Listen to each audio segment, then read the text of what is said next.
Hi, this is Jerry Lamonica again, one of your integrated technology teachers at Greece. Today I'm going to show you how to post your term grades in Infinite Campus. This is a little bit different than progress reports.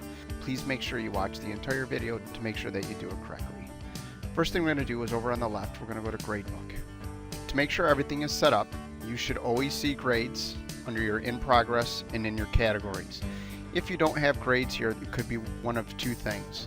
If no grades show up under in progress, that's because in your settings area over here you did not complete the grade calc option, so please watch the video that explains how to do your gradebook setup. If you have categories but you're showing no grades in categories, that's either because for your categories you've checked exclude grades, or you actually checked for your assignments, you made them inactive. To make sure that you haven't made any inactive, click on your assignment, and what you're looking for is that this checkbox is marked active for all of your assignments. If those are all set, what you need to do is come over to your assignments and check for any of your flags. What that means is anything that has one of these little arrows.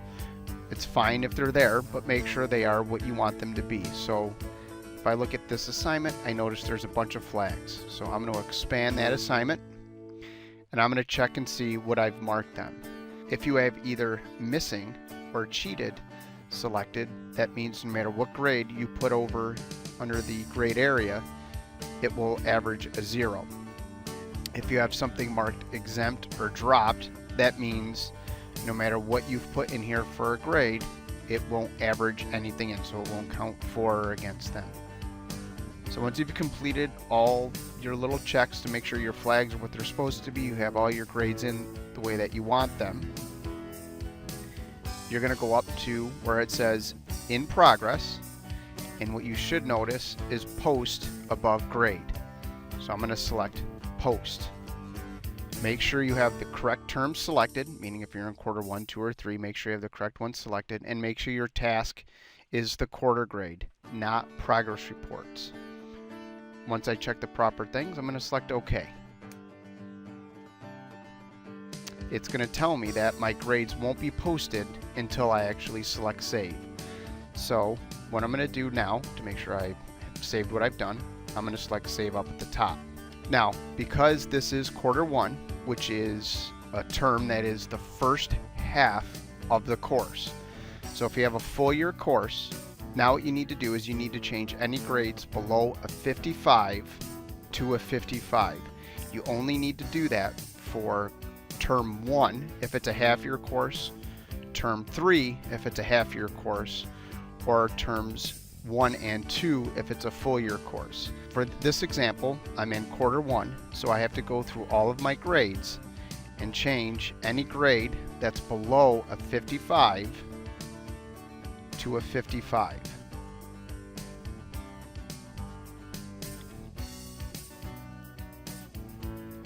The purpose of doing this is because we've gone to a numeric system that if we don't change this to a 55 now, the students, if they fail 2 quarters right off the bat, will have no chance of passing the class.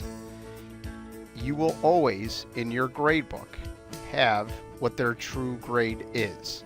So over here, this grade will not change under the in progress. So you'll always have a record of what their true average is, so that if somebody questions, well, why did you give a 55?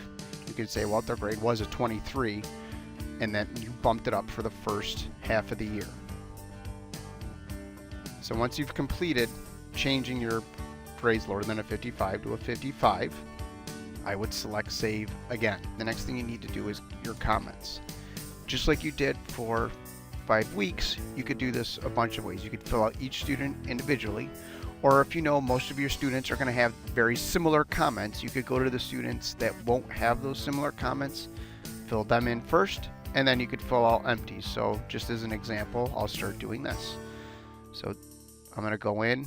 The student, because of his grade, has been putting forth a little effort. They're not doing as much work. So I'll go through and do all the ones that are not doing so well, or we're actually doing exceptionally well. have a student here that's doing really well.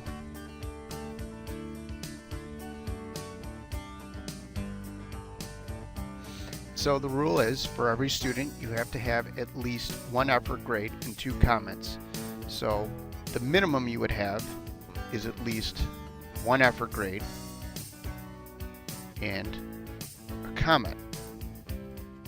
The most you could do is an effort grade and 2 comments.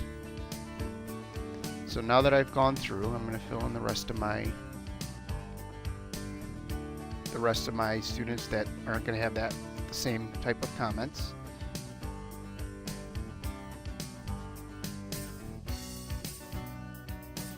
Now that I've done that, I'm going to fill in the rest, because the rest are going to have the same comments.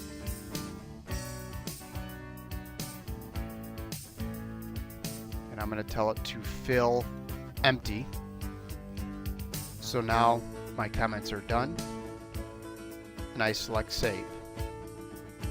Once it finishes saving, you've completed that class and you can move on to your next class. So some important notes. Once again, make sure everything's averaging. You might have to check your setup. Make sure for the first half of the course that you're in, that if a student gets below a 55, you change the grade to a 55. Remember, your grade book will always contain what they truly got. This is what's going to go out on the report card. So if there's any question, you always have record of what the student's true grade was. You have to fill in your comments. Every student should get at least 1 effort grade and then 1 comment. The most they could have is 1 effort grade and 2 comments. If you have any questions, please contact Jerry LaMonica at jerome.lamonica@greasecsd.org. Thank you.